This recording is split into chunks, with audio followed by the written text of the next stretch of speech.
The papers hit the table in front of her, and Isobel didn't flinch. That was the thing she'd remember later, how deliberately she didn't flinch. Matteo Ferrante had just signed his name across the bottom of the partnership agreement, slid the pen toward her without looking, and turned to shake hands with the 3 board members who'd been watching from the far side of the room. He didn't look at her when she picked up the pen. He didn't look at her when she signed. He was already moving, already crossing the boardroom toward the woman in the red dress who'd been standing near the window with the particular stillness of someone who knows exactly what they're doing with their stillness. Irina Vasquez. Isobel had read about her in the lifestyle section of a business magazine once. The kind of feature that described a woman's taste in restaurants before it mentioned anything she'd actually accomplished. She was beautiful in the way of someone who spent money on it deliberately and knew exactly what the money was buying. She tilted toward Matteo when he reached her. He said something that made her laugh, low and private, and placed his hand at the small of her back.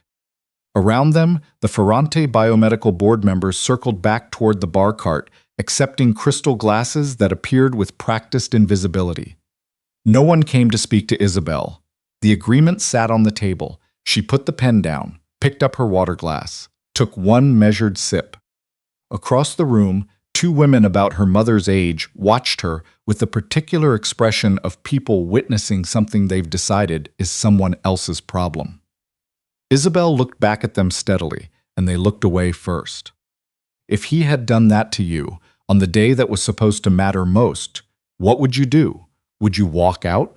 Fight back? Would you stay and quietly wait until the moment you could make him understand exactly what he'd dismissed? Hit that like button right now and drop your city or province in the comments. I want to know how far this story reaches.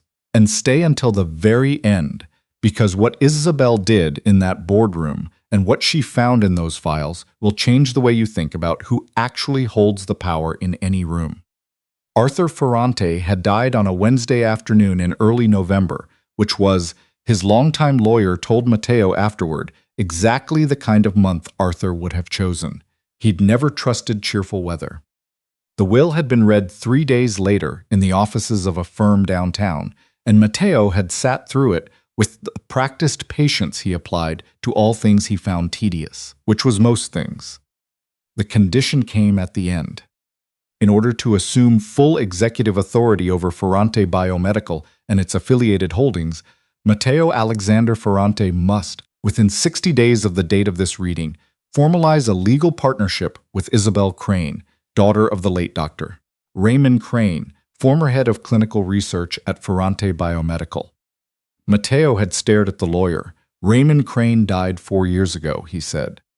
Yes, the lawyer slid a single page across the desk. His daughter is 34. She operates a cafe in Bracebridge. Your father was very specific. The alternative was Vander, his cousin Vander, who'd spent 15 years collecting handshakes and playing golf with regional board members and smiling at every function Matteo found a reason to skip. Vander, who had the particular quality of seeming like the most reasonable man in any room right up until you looked at what he'd actually done in it. Matteo picked up the page. He read it once, folded it in half. Set the date, he said. Make it formal, and make sure she understands what this arrangement is. He didn't go looking for Isobel Crane that week. She'd keep. She was behind the counter when he walked in. The cafe was called Wren & Co. Not for her. She'd explained to exactly one person who asked, but because a wren had built a nest in the awning the week she signed the lease, and she'd taken it as a sign, which was embarrassing to admit but true. The place smelled like cardamom and something baking that he couldn't name. It was barely 8 in the morning, and there were already 4 people at tables. A small girl of about 6 was asleep on a bench seat in the corner, wrapped in a knit blanket, one shoe off. Isobel Crane was making a cortado without looking at what her hands were doing. She was looking at a man 3 customers ahead of Matteo, who was explaining, with considerable confidence, why his order had been wrong. Her expression was the one a person gets when they've decided to let someone finish before they say what they're actually going to say.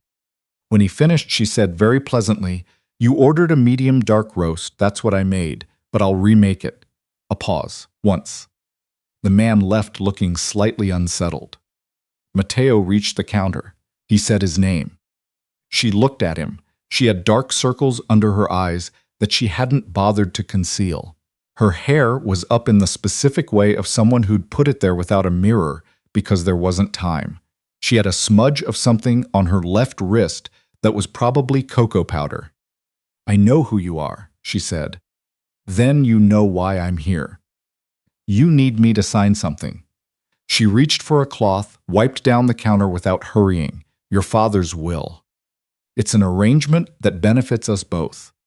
She looked at him with the expression of someone who has heard a great many things described as mutually beneficial and has learned to examine the word mutual carefully. "I have a 6-year-old daughter," she said. "She goes to school in Bracebridge. I have a cafe that opened 20 minutes ago and closes at 4. Whatever this is, it works around that." He looked at the small girl in the corner. She'd woken up at some point and was watching him with the frank, assessing stare of a child who hasn't yet learned to pretend she isn't looking. "Fine," he said. Isobel handed him a coffee he hadn't ordered. He took it. It was, without question, the best coffee he'd had in months. He didn't say so. He left without saying goodbye. The formal signing happened at Ferrante Tower in Toronto, 3 weeks later. Matteo arrived 10 minutes late, shook hands with the lawyers, took his seat at the head of the long table, and signed where indicated. Isobel was already seated when he came in. She'd worn a blazer the color of rain, and brought nothing except a small notebook and a pen of her own. She did not use the one the lawyers offered. She read the agreement from the first page to the last, which took 9 minutes, during which no one spoke. Then she signed.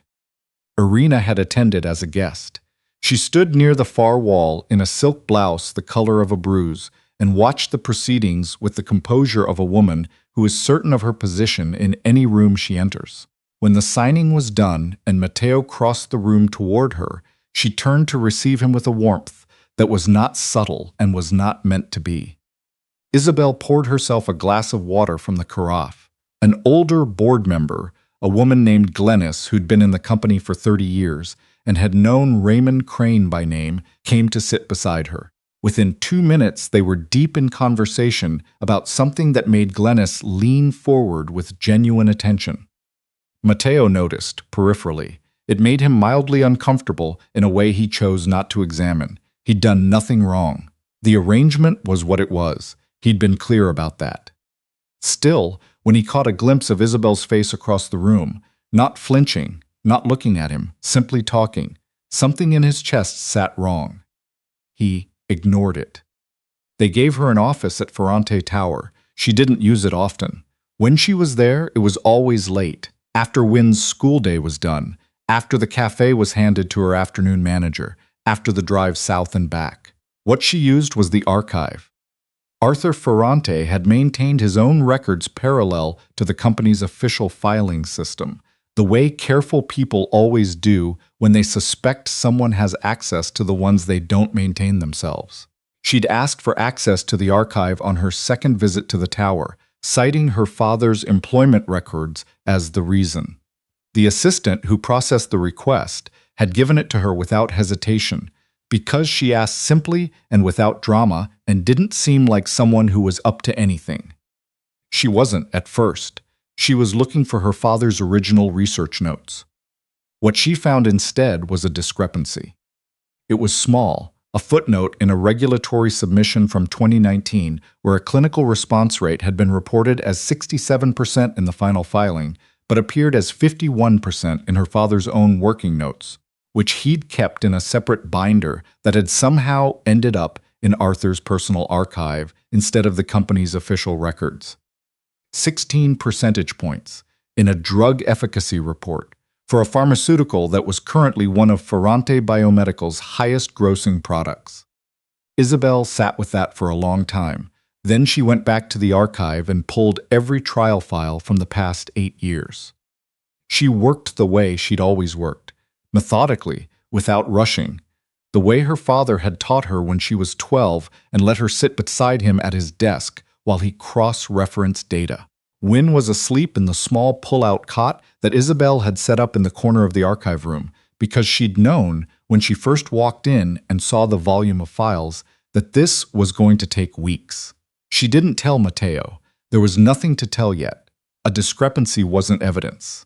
It was a question, and she needed enough questions to form a shape before she brought it to anyone. She was on her 4th week when he found her. It was past 11. She'd forgotten her tea. She was cross-referencing a 2021 submission against the raw data logs when the door opened. She didn't look up. The footsteps paused. "You're still here," Matteo said. "So are you." He came in far enough to see the table, 4 binders open, her laptop beside them, the yellow legal pad covered in her handwriting. He frowned. "What are you working on?" She considered him the way she considered everything she wasn't certain of. Then she said, "Your company's trial data for the past 8 years.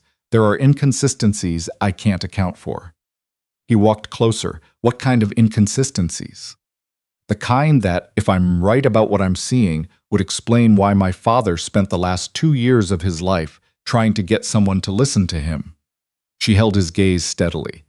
"I don't have enough to show you yet. I'll tell you when I do." He stood there with the expression of a man who has been caught off guard and doesn't like it, but isn't going to pretend otherwise. "You should have told me you were doing this."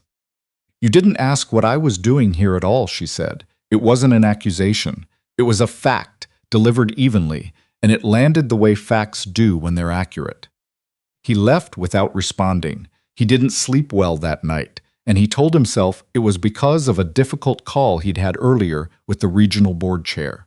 He knew it wasn't. He started coming to the archive in the evenings after that, sometimes to ask a specific question, sometimes to work on his own things at the far end of the table.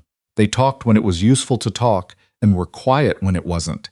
And the quiet was, he admitted this to no one, including himself, more comfortable than most of the conversations he had with people whose company he was supposed to enjoy. Irina noticed the change in his schedule before she said anything. She was too controlled for immediate reactions. But she called one Thursday evening when he declined dinner for the 4th time that week, and her voice had the particular quality of someone being very careful. "You've been in that building every night this week," she said. "There's a situation I'm managing. With Isobel. With the company's data integrity. She's helping me understand something in the archive." A pause. "Matteo, she's not who you think she is." Something tightened in him. "What does that mean?" "She's been pulling files, asking questions to people on the research team. People talk." Another pause. "I just think you should be careful about what you're trusting her with." He looked at the city from his office window. He thought about Isobel at midnight with her legal pad, cross-referencing data no one had looked at in years, with her daughter asleep in the corner in a travel cot. He thought about the way she'd said, "You didn't ask what I was doing here at all," and how it had been true. "She's doing exactly what I need her to do," he said, and ended the call. Glennis came to him on a Tuesday morning with the kind of expression that means something has been held too long and is finally being set down. "Your partner has been requesting files from the research division," she said quietly, from the doorway of his office. "I assumed you'd authorized it." "I did, broadly." Specifically, she asked for the raw response logs from the Caravel trial, the originals, not the filed versions. Glennis paused. "Matteo, those 2 versions are not the same. I checked last night after she spoke to me. They're different by a significant margin." He looked at her. "How long have you known?" "I suspected something was wrong with the Caravel data in 2020. I raised it internally and was told the discrepancy was a formatting error in the preliminary logs." She looked at her hands briefly. "Raymond Crane raised the same thing in 2021. You know what happened after that." His father had let Raymond Crane go. That was what had happened. Quietly, with a severance package and a non-disclosure agreement, and Matteo had been 27 and new to the company, and had believed it when he was told the man had performance issues. He stood up. He went to the archive.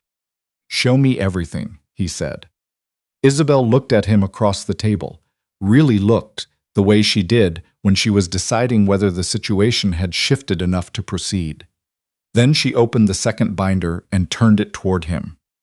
2 columns, 8 years of trial submissions beside the raw data logs she'd located in Arthur's personal files, the ones his father had maintained separately because he too had seen the numbers not match. The discrepancies were not small. In some cases, they were large enough to have changed a regulatory approval outcome. And the pattern of them, which drugs, which years, which submissions, pointed consistently toward one person, Vander Ferrante, who had served as head of regulatory affairs for 6 of those 8 years before his current role as EVP of strategy. Matteo went through the second binder without speaking. By the 3rd page, his jaw had tightened in a way that meant he was processing and not going to say anything until he'd finished. Isobel waited. She was good at waiting. "How long?" he said finally. "I've known something was structurally wrong for about 5 weeks. I've had the full picture for 9 days." She met his eyes without apology.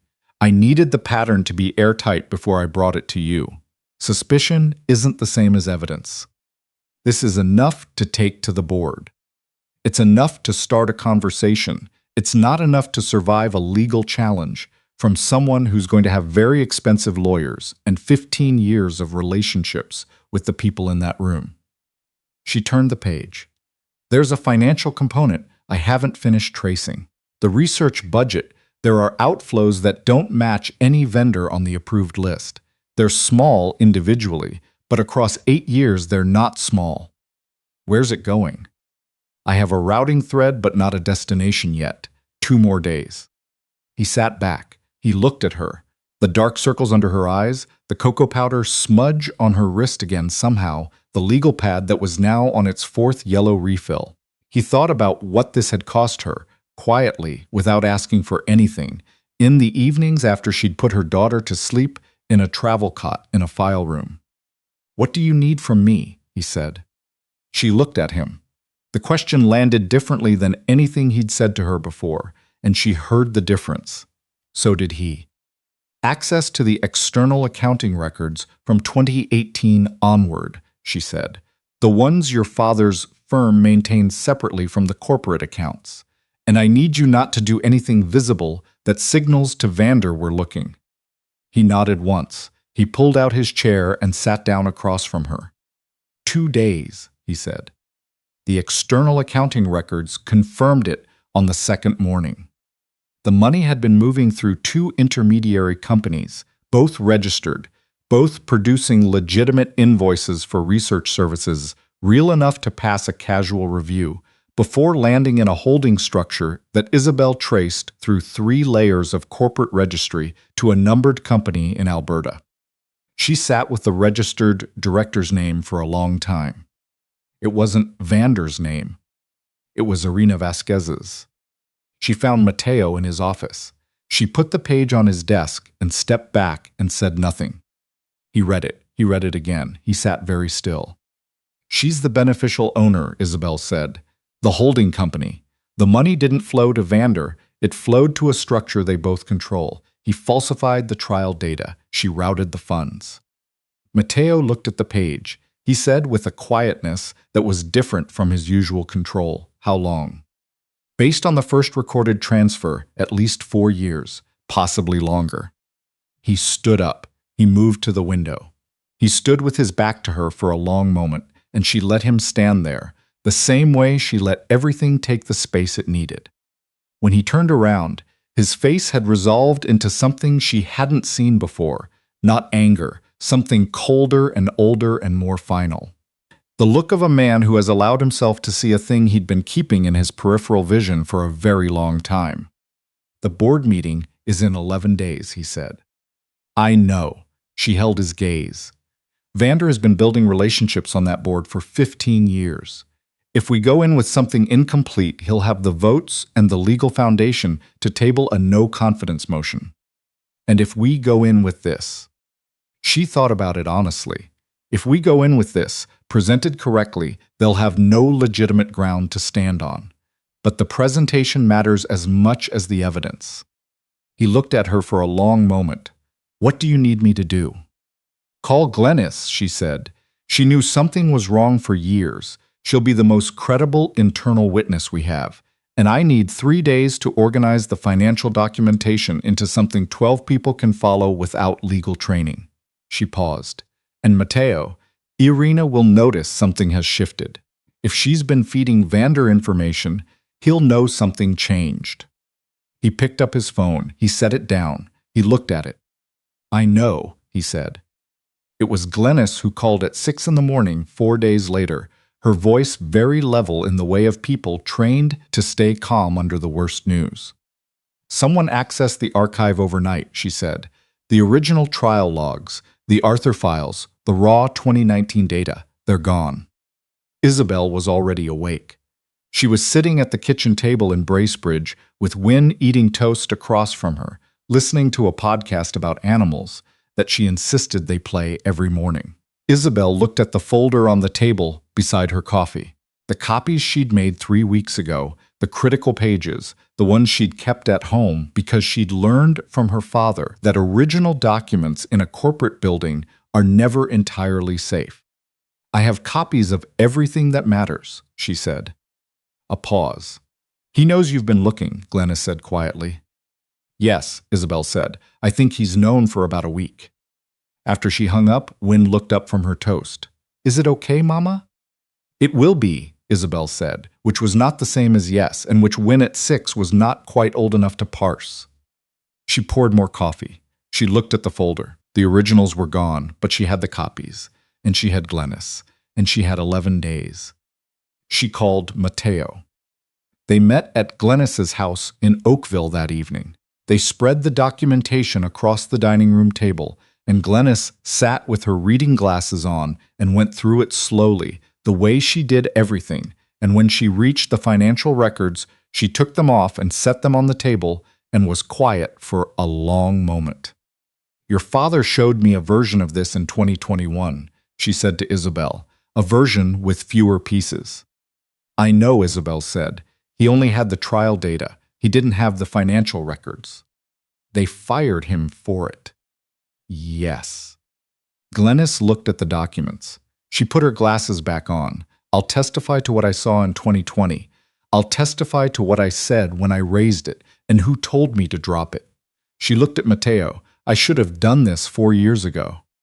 You'll have the chance to now, he said. It was the first thing he'd said in 20 minutes. The board meeting happened on a gray Thursday morning in November, which would have pleased Arthur, Isobel thought. 12 people around an oval table, 44th floor, a view of Lake Ontario going flat and cold to the horizon. Vander was there when they walked in, dark suit, the particular composed smile of a man who has been managing perceptions for so long that the smile has become involuntary.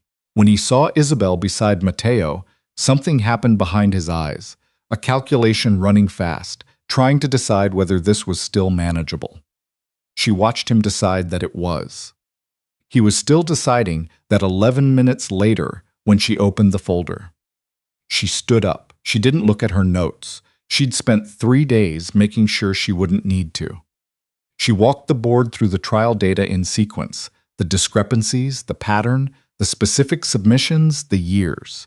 She passed physical copies of the original logs beside the filed versions, the numbers visible side by side.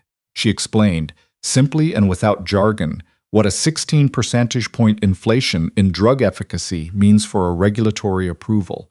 2 board members picked up the copies and held them next to each other and went very still. Then she laid the financial records on the table. The falsified data served a dual purpose, she said. It protected the commercial value of the drug line while the research budget was being diverted. Over 8 years, approximately $4.3 million moved through 2 intermediary vendors. She passed the documentation into a holding structure registered to a numbered company in Alberta. She put the final page down. The registered director of that holding company is Irina Vasquez. The room was completely silent. Vander said, with the extraordinary control of a man who has not yet run out of options. These documents will require independent verification. The corporate registry record is public, Isobel said. Any member of this board can verify it through their own legal representative in 20 minutes. She looked around the table. I'd suggest the board vote to freeze the associated accounts before this meeting concludes. Vander's hand moved toward his jacket. Matteo was already moving, not toward Vander, toward Isobel.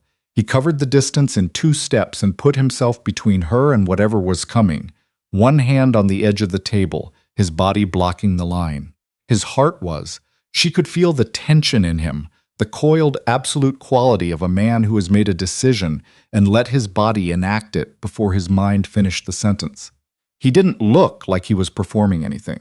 He looked like a man who has run out of all available uncertainty and has landed exactly where he intends to stand.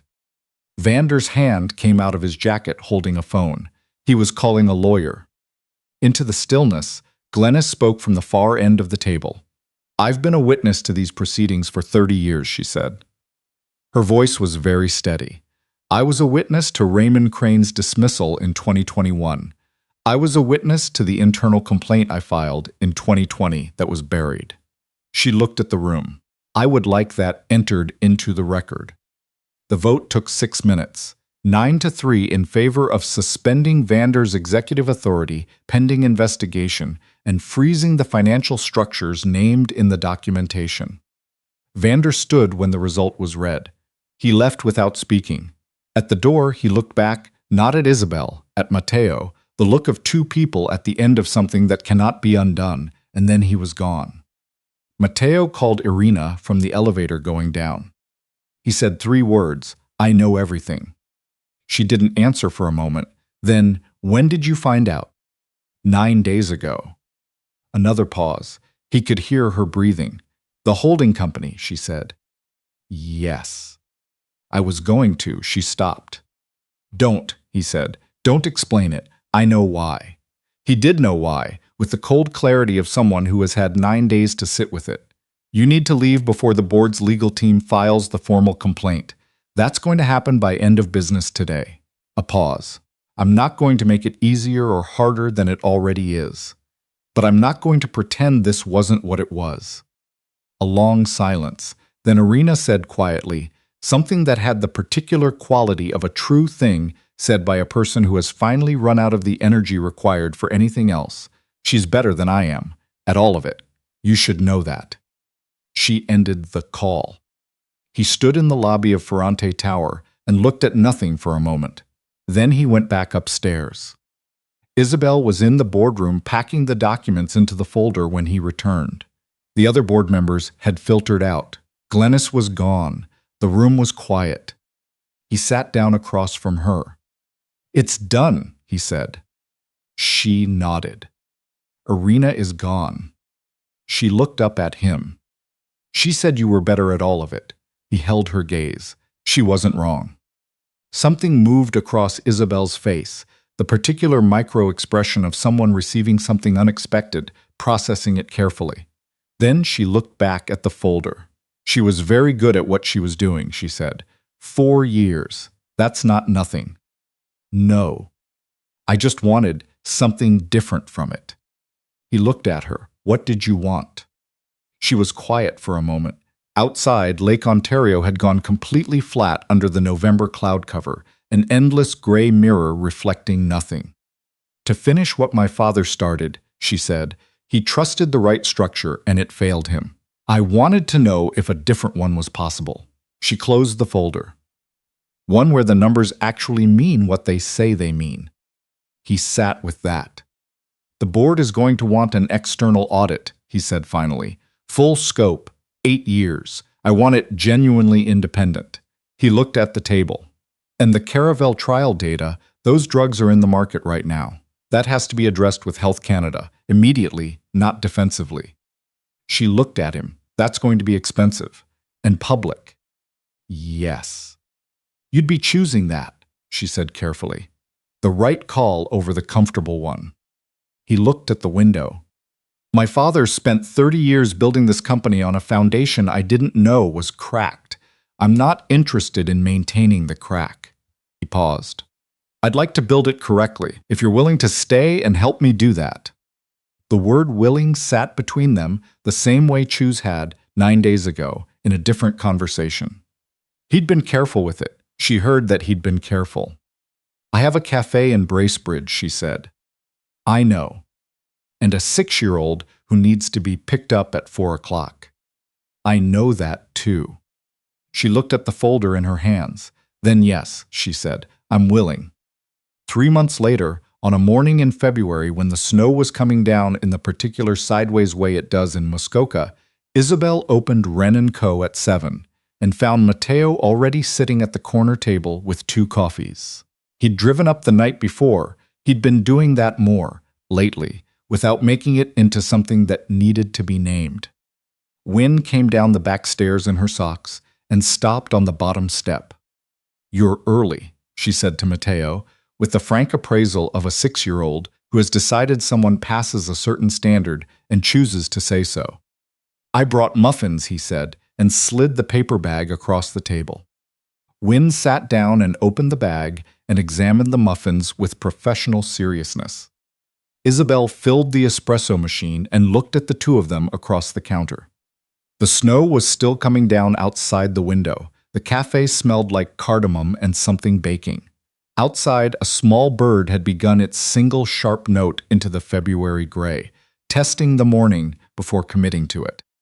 She turned back to the machine. She didn't need to see the shape of the whole thing clearly yet. Some structures you build one honest piece at a time, and they only become visible later, when there's been enough light. That was enough for now.